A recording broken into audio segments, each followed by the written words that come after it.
Welcome to Aligned Wealth Academy, a place where identity comes before achievement, purpose comes before profit, and lasting wealth is built from inside out.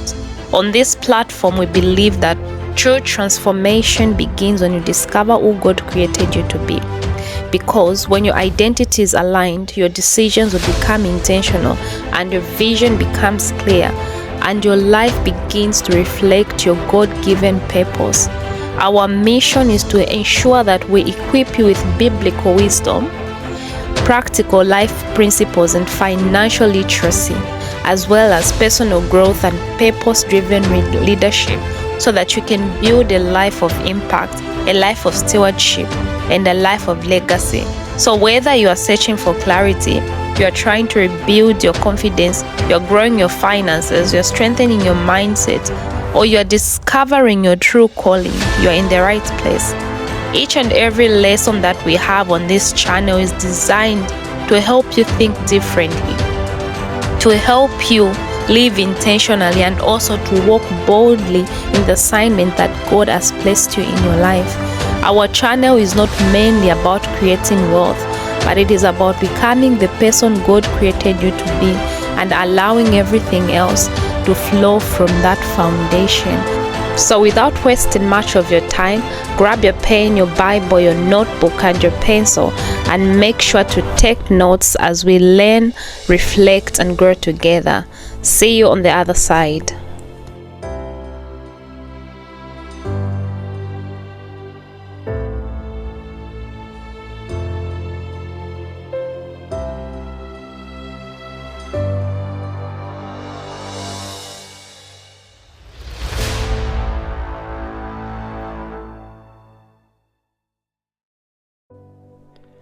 Hello and welcome to lesson 4, work, diligence, and productivity under building kingdom wealth. In this lesson, we're going to talk about the difference between productivity and busyness. We're going to define work and diligence. Oftentimes, we find that people pray for success, growth, and opportunities, but few understand that God often rewards diligence, discipline, and consistency.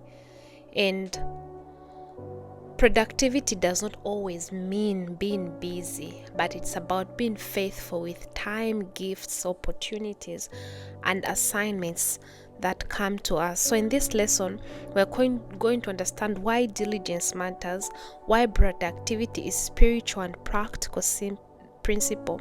We'll also look at the differences between being busy and being productive, and how cultivating a culture of or rather adopting a culture of discipline will help mold our growth, and our consistency build success over time.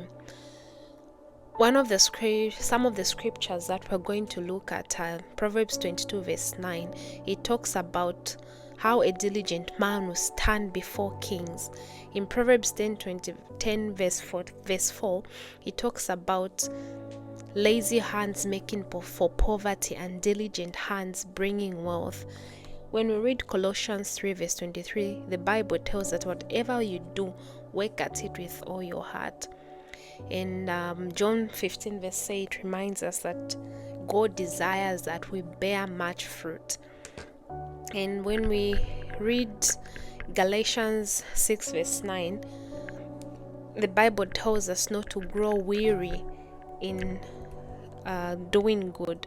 So our lesson outcomes, or our lesson objectives for this day, is that by the end of this lesson, we'll be able to work consistently and with discipline, manage our time effectively, stay focused and avoid distractions, complete tasks efficiently and excellently, and also we'll be able to track and improve our productivity.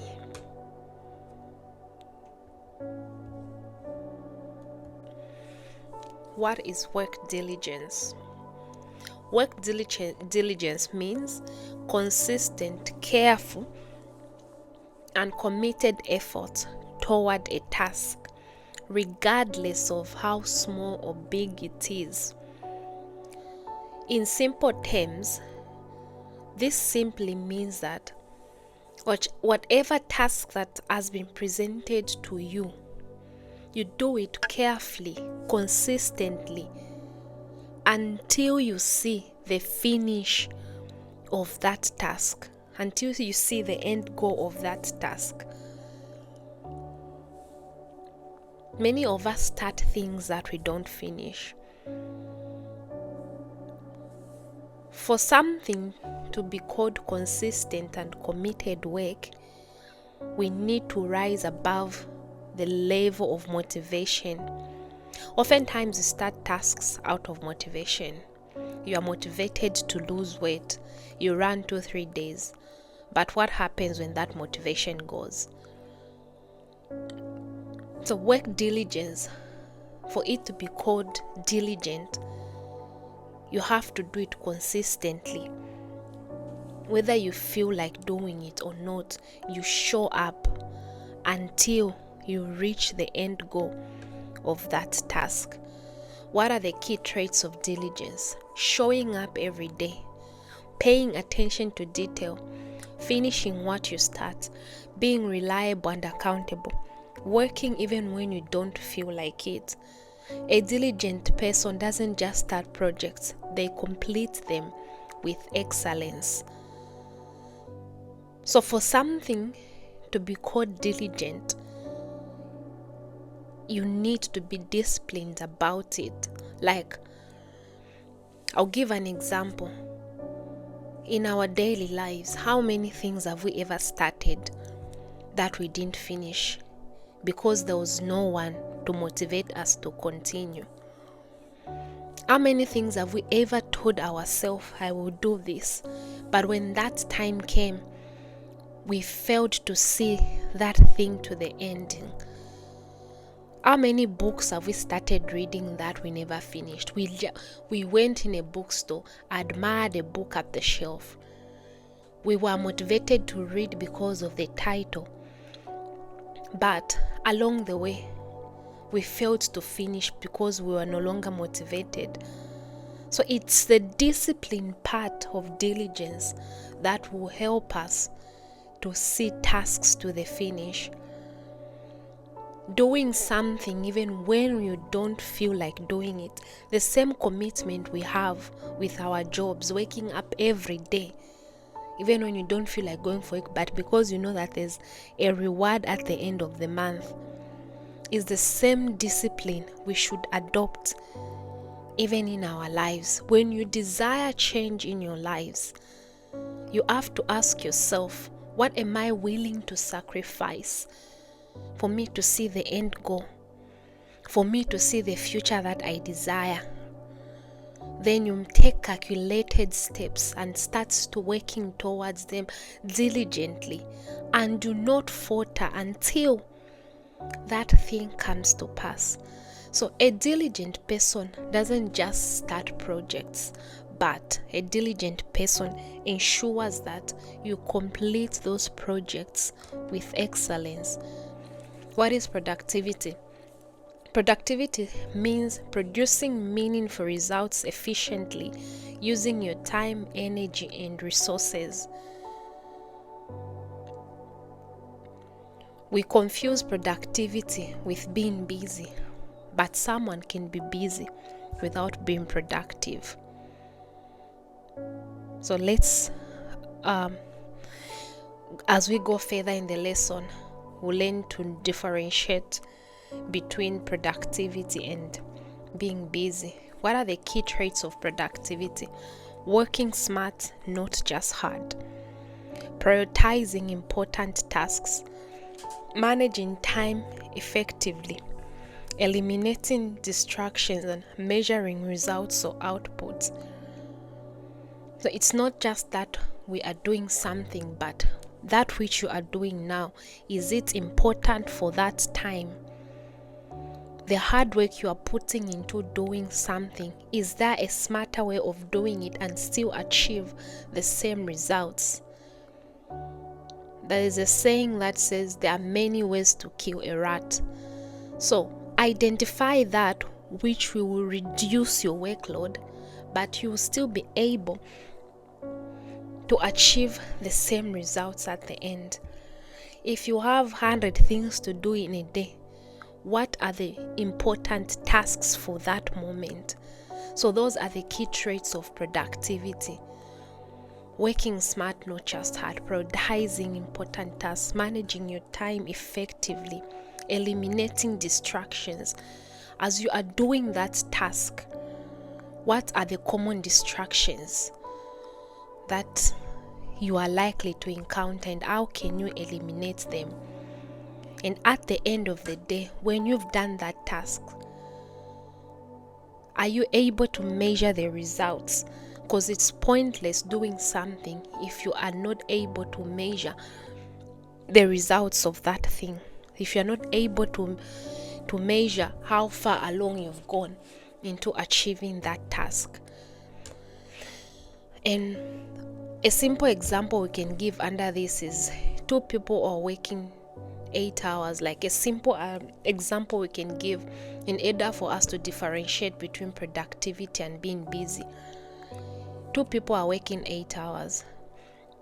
One completes 2 meaningful tasks. One stays busy but achieves nothing. Who among these can you say was productive? It was the first one. Maybe I'll give an example.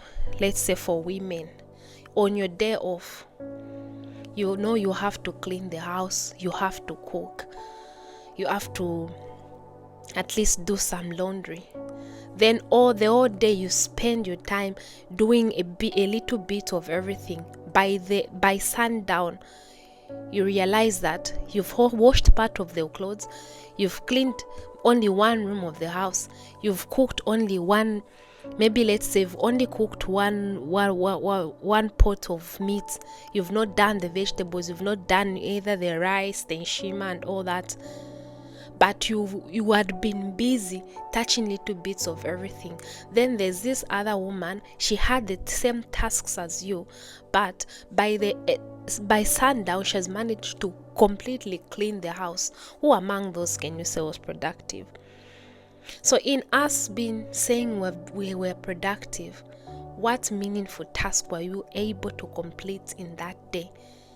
Even if it means you just achieve one task a day, that is a person who was productive than multitasking and ending up doing nothing. So those are the differences between productivity and that's the difference between productivity and being busy. Difference between diligence and productivity. Work diligence focuses on effort and consistency, discipline and commitment, showing up and working hard, while productivity focuses on results and output, strategy and efficiency, and emphasizes on achieving results with less wasted time. So you need both of these to succeed. You can't do one and leave the other out. They work together.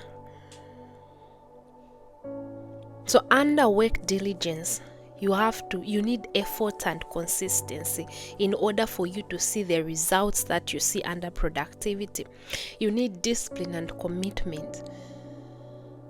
You need to show up and work hard. And in order for you to be disciplined and committed, you need a strategy that is producing results. In order for you to show up and work hard and produce results, you need strategy and efficiency. You need a strategy that minimizes time wastage. So these two, they work interchangeably. They work together. You can't do one without the other. You need both of them in order for you to succeed. Without diligence, project starts but they will never finish because you lack consistency. Systems break down. Without productivity, there will be wasted time. Because it is under productivity that you are able to come up with strategies that help you do things achieve things within a time frame without wasting much time. It is under productivity that you'll be able to measure growth. So Without productivity, there will be no measurable growth. Diligence will build your character because it will help you build your discipline, build your commitment, show up even when you don't feel like doing it. And then under productivity now is where you build the results, you measure your growth. So you can't run away from these two. What are the principles of diligence and productivity? 1. Consistency over motivation. Don't rely on feelings, you have to build routines. Like I mentioned earlier on to say, most times we start things out of motivation. We start to exercise out of motivation. We want to eat healthy out of motivation because you admired a lady on TikTok or a man on TikTok with nice abs and you told yourself, tomorrow I'm going to start exercising. But what happens when you no longer feel motivated? You start an online course because you were impressed with what you saw. Someone else was doing that and they were doing well in life, and you told yourself, I'm also going to start this online course so that I can be like them. But what happens when that motivation is no longer there?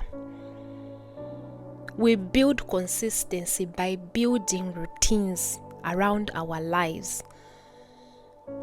For us who are working classes, you ask yourself, how many times do I work in a week? How many days am I off? So if I want this kind of lifestyle, what routines can I build for those days in order for me to see the end result of this thing that I am starting? I'll give an example. Like for myself, mostly I work night shifts. So I'll ask myself, if I want to start an online course, how does my current life support this that I want to do? It is because we don't take time, we don't ask that question. That is why we end up being burned out. Why? Because it's not about forcing those things into your life. It's about asking yourself, how does this fit in my daily life? Then you create a system now that supports that. Like I'll give an example. If you work 4 days and you're off 3 days, 3 days is a lot of time for you to do one thing that is pushing you to the life that you desire. If maybe you want to start an online course, you tell yourself, okay, these 4 days I'll work, the 5th day I'll rest, the remaining 2 days I'll take at least 2 hours of each day to study. You define which hours you're going to be doing that. You set those clear goals to say, okay, if it is between 8 to 10, I will use those times to study this course that I want to do. So when you create these routines that discipline comes in, because you have already defined your roadmap.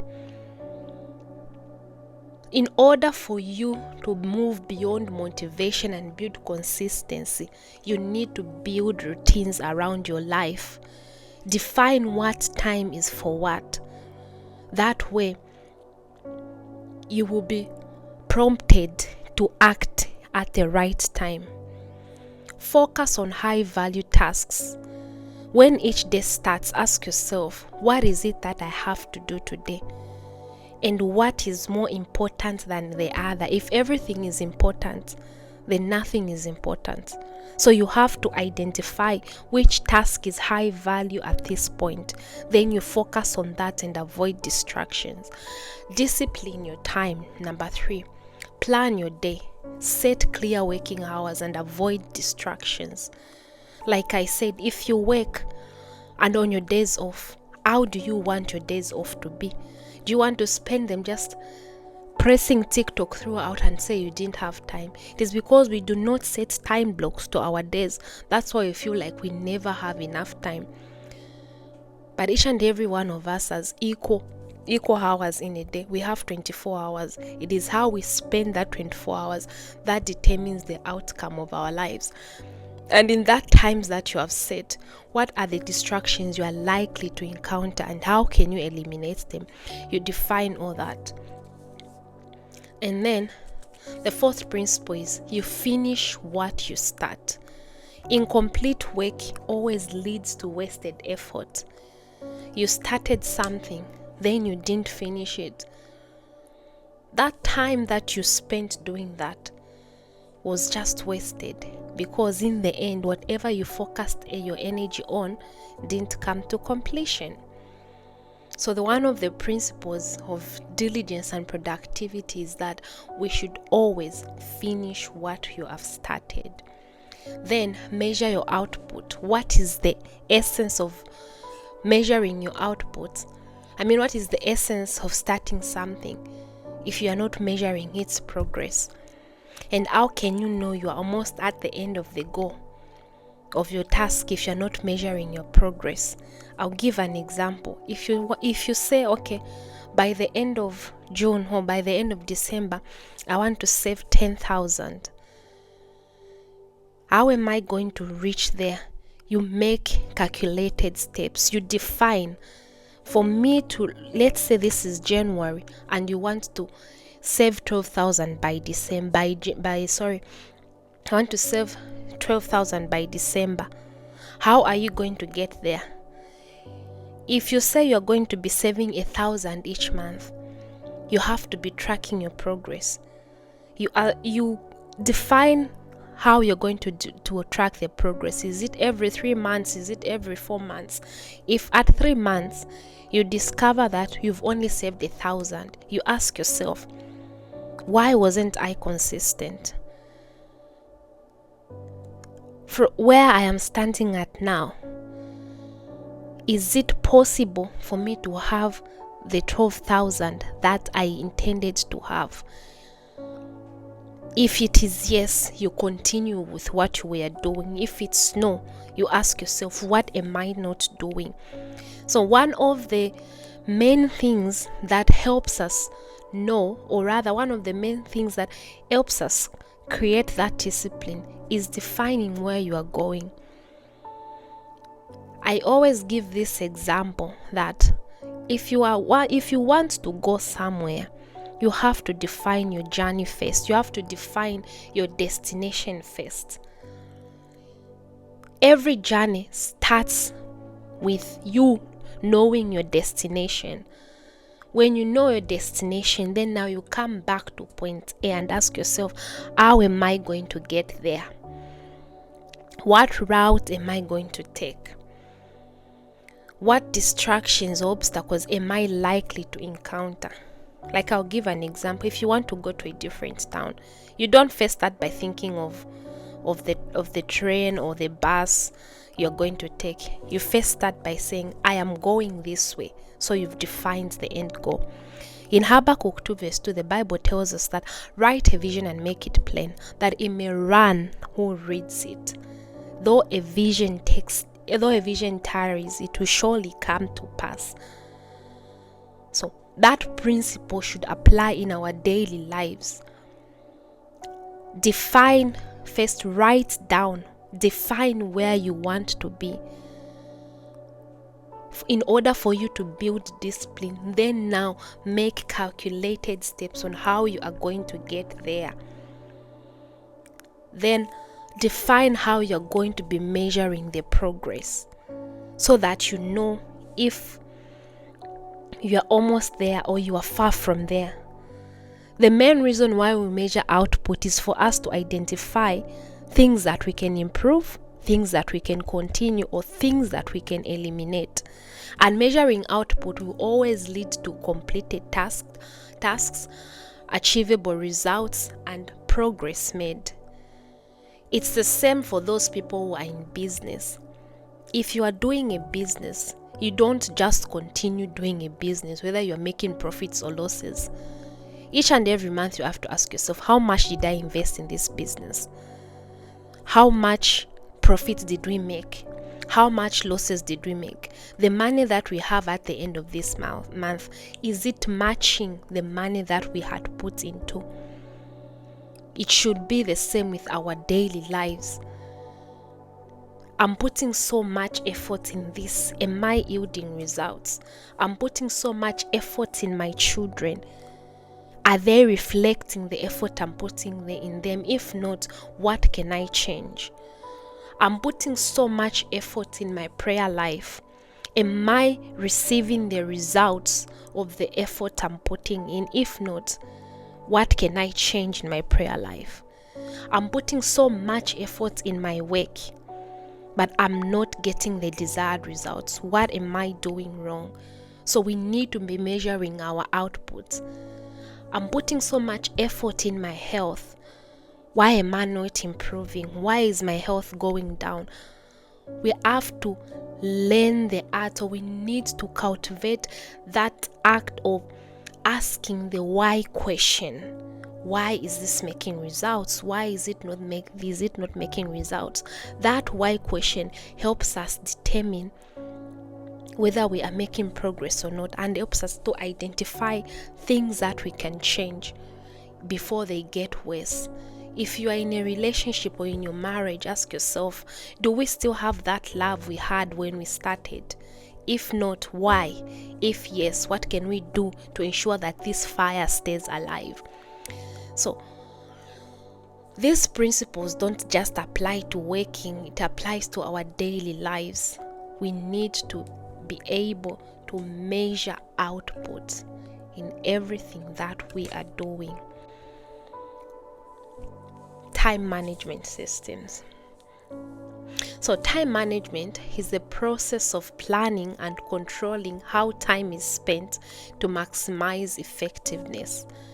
The key principles include prioritizing important tasks over urgent but low tasks, planning the day in advance, allocating time blocks for specific activities, and setting deadlines. So under time management, I think I mentioned earlier on how to plan your day. So in order for you to be productive, you need to learn how to manage your time. We talked about prioritizing important tasks and planning your day, allocating time blocks. I mentioned earlier about writing your vision. So each vision should have a deadline. You give yourself a time frame. So in order for you to be able to assess progress, you need to have a time frame. So when that time is you are nearing the end, you need to be measuring that progress. So that's one of the ways that we manage our time. So the common systems under time planning include: 1, daily planning. What are the top 3 priorities of the day? Number 2, time blocking, assigning time slots for tasks. Number 3, task batching, grouping similar tasks together. So time blocking simply means like you give yourself maybe from 6 to 18 hours. Every 2 hours, what task do I want achieved in every 2 hours of the day? So you assign those time slots for those tasks. So effective management helps prevent wasted time and increases productivity. For example, I'll refer again to the working class. If on your day off, you have from morning to night time, what do you want done in that day? Okay, if I wake up I'm sure most people are not morning people. Like for me, I don't like waking up before 7 a.m. If you wake up, let's say from 8 to 10, what do you want done in that time? So you ensure that that time you've allocated for that task, you complete it. So from 10 to 12, what do you want time done in that time? Even cooking should have a time allotted for it, so that you don't spend the whole day in the kitchen turning your chicken up and down. You need to give yourself, okay, from 10 to 12, I need to ensure that I'm done with cooking so that people will eat by 12. Then we use 12 to 13 to clean the house, to put everything in order. Then I use my 13 to 14 to relax. Then by 16 at least, I can do something for myself. So that is the importance of managing time or time blocking, because it helps you know what to do when, and it helps you do the right things at the right time. Focus and discipline training. Focus is the ability to concentrate on a task without distraction, while discipline is the ability to stay committed regardless of feelings. To build focus and discipline, you have to work in distraction-free environments, set clear goals before starting tasks, use structured work periods, train the mind to avoid multitasking. And you find that discipline will always ensure consistency, while focus ensures quality and efficiency in work. So in order for you to stay focused, as you've set that task that you are going to do at that specific time,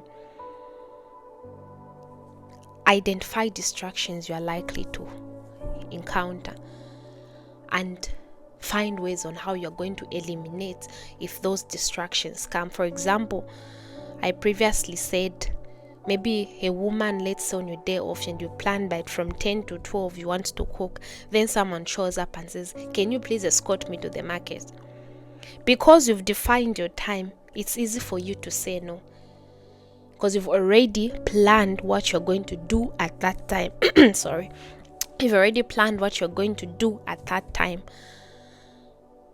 In order for you to set those clear goals and finish them, you have to identify distractions and know how you're going to eliminate them. And you train your mind to avoid multitasking.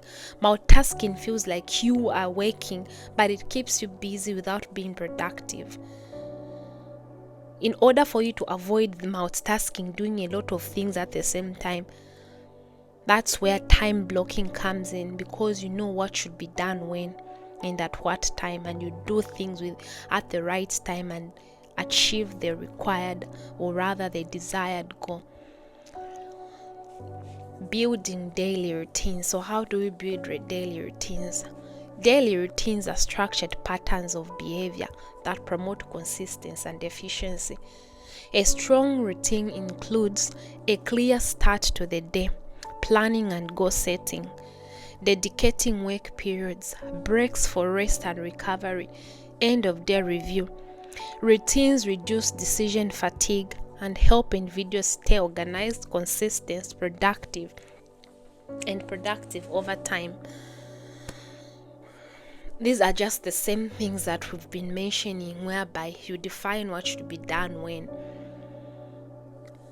So the last point, which says routines reduce decision fatigue. Decision fatigue just simply means you are forced to decide at each and every point. But if you've allocated time for everything, your mind is working on autopilot, because you know, okay, at this time I'm supposed to be doing this. Sometimes we have so much confusion. Like, I've also had times whereby I've got so many things to do, but I don't know what to do. And I spend maybe 3 hours deciding what I'll do when. And at the end of the day, you find that you've not done anything, because you spent your time trying to decide. But when you allocate time, you block time and assign each tasks to be done at what time, it reduces that mental pressure. Even just for women cooking, you need, if you know, like you are a working mother, assign what should be done when, what should be cooked when, what the children will carry when, so that if it's possible, write down a timetable from Monday to Sunday of what you are going to cook on each day, what the children will carry to school on each day, what we are going to carry for work on each day, so that each time you step in the kitchen, you just look at it and you know, okay, today I'm cooking shima with chicken and beans. Done, you cook. But if each time you have to decide, you are going to always be under decision fatigue. You are always going to be under that mental pressure of deciding every day, and in the end, you always feel like your mind, you always feel like you be in a state whereby you will always be pressured you will always be feeling that mental stress. So set out a routine, a cooking timetable. What am I going to cook on Monday? What will the kids carry on Monday to school? What will they carry on Tuesday? That way it is going to help even as you are going for work. Because you know, okay, when I stand in the kitchen, this is what I'm doing. I stand in the kitchen, this is what I'm doing. It reduces that decision fatigue and helps you stay organized, consistent, and productive, because you have allocated what should be done when. And it helps build efficient results, because you know that by the end of this time I should have achieved this task. I should have done this. I should have been nearing the end of my goal. It helps you become productive over time. So daily productivity system, the simple framework that we can use. Number 1, morning planning. Top 3 priorities of the day. Write down the top 3 priorities of the day and review your goals for that day. Then work block. Focus on them. After you've listed down those 3 priorities, now focus on the important task without any distractions. Midday, you ask yourself, the things that I had assigned to be done this day, what is it that I've completed? If you told yourself between morning to 12 hours or between morning to 15 hours, I need to complete this. I need to ensure that I've cooked the kitchen, I've done laundry.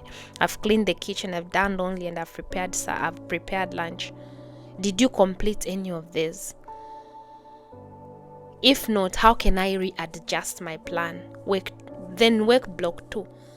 During the midday, continue execution. Continue to complete the remaining tasks that you had assigned for that day. Then at the end of the day, when night time comes, ask yourself, what did I finish? Among the top 3 priorities that I'd put for today, what did I finish? If not, what needs improvement? One powerful mindset shift we should learn to tell ourselves is that I don't just work hard, I work with purpose and with results. Like we said, you can stay busy but without being productive. So remind yourself each day you are doing something. I'm not just working hard, but I'm working with purpose, and I'm producing results in this task that I'm doing at this point. So having looked at productivity, diligence, and time management, what are the common time wasters that we are likely to encounter as we are trying to build discipline, as we are trying to become diligent and disciplined and productive? 1, it's social media. Sometimes we just lay in our sofas, in our beds, we are relaxing, and we say, let me watch one video. Let me check what's happening in the world. And you find that you will scroll for 3 hours. So that is the major time waster of our lives. Unplanned conversations. Sometimes you spend 2 hours talking on the phone, but when you check what the nature of that conversation, it's nothing that's pushing you towards your desired goal. I'm not downplaying the fact that we need friends, we need family, but we need to create that time. If it is falling during your resting period, yes, but if it is falling during the time that you had allocated or you had assigned to complete a task, then it is a time waster. It is wasting your time. Sometimes when people call and you're in the middle of something, politely tell them, can I call you back? I'm just in the middle of something. So that time that you have allocated to complete that task, it works its purpose. Another common time waster is multitasking, doing a lot of things at once but not producing results. lack of clear goals, procrastination, like we've stressed on it on our previous slide. So these common time wasters will silently destroy productivity, and you will not see it. You will not be able to identify it, especially if you are not someone who likes measuring the output for the day.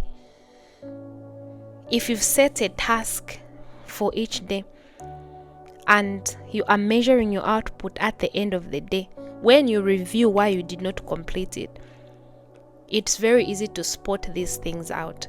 And the next time you'll be able to know that, okay, the main reason I didn't complete that task was because of this and this and this.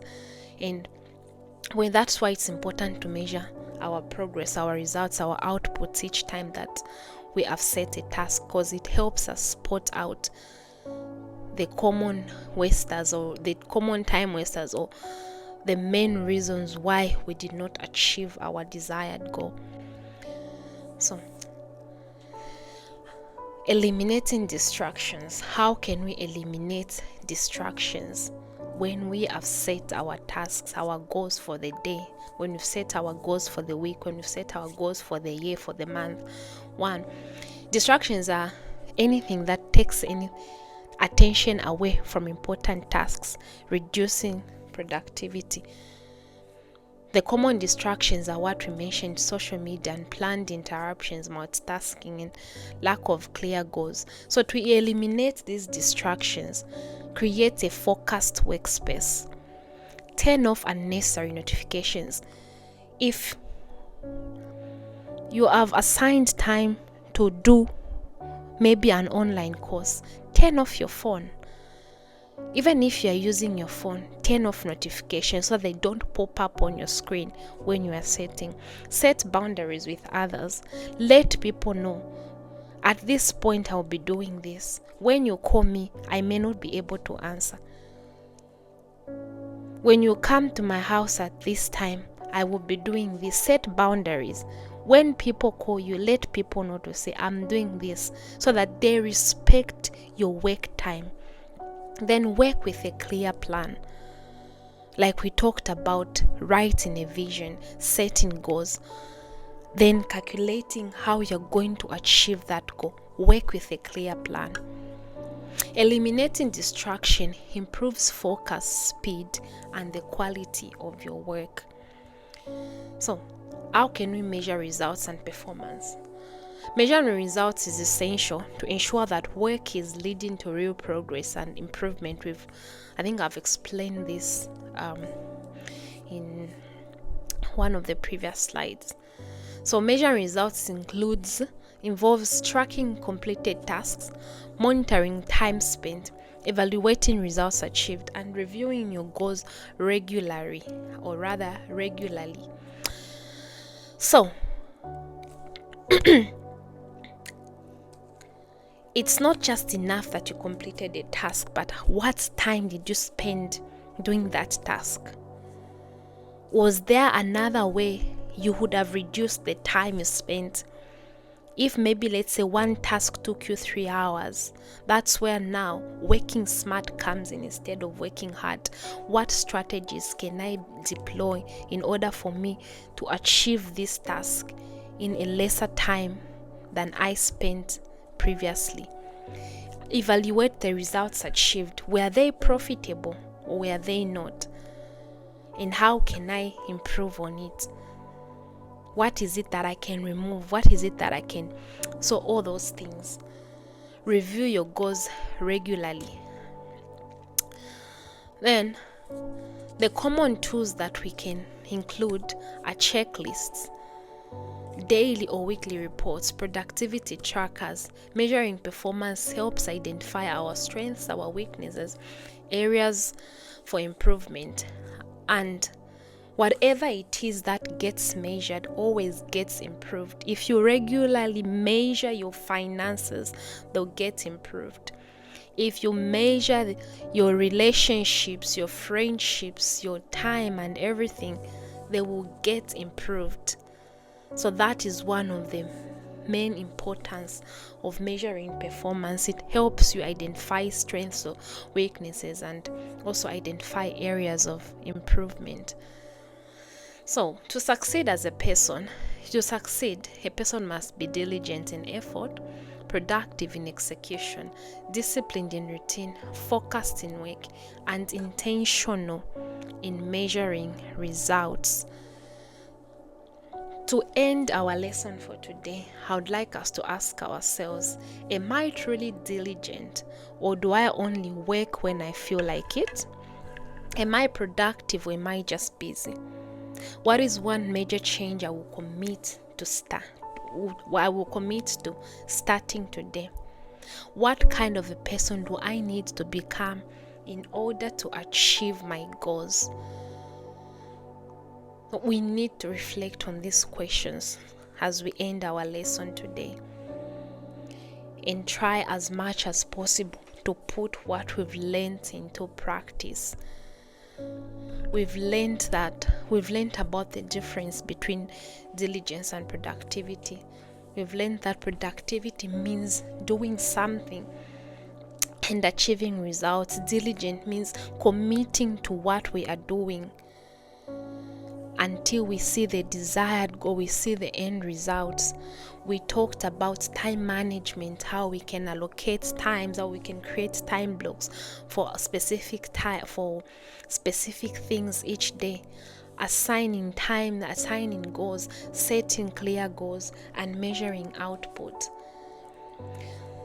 So if we want, for those of us that have not signed up, we've got the full lessons with quizzes, and we've got time management sheets that we can use as guides in order for us to be able to practice how to manage our time. We've got time management, we've got assignments and reflections on our student portal. You can visit our student portal at alignedwealthglobal.com.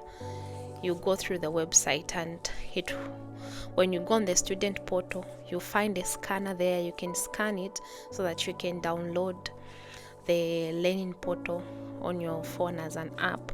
Then you'll be able to access all the lessons that we've covered under Aligned Wealth. So thank you for today's lesson, and I hope that you live a productive and diligent life. Till next time, bye.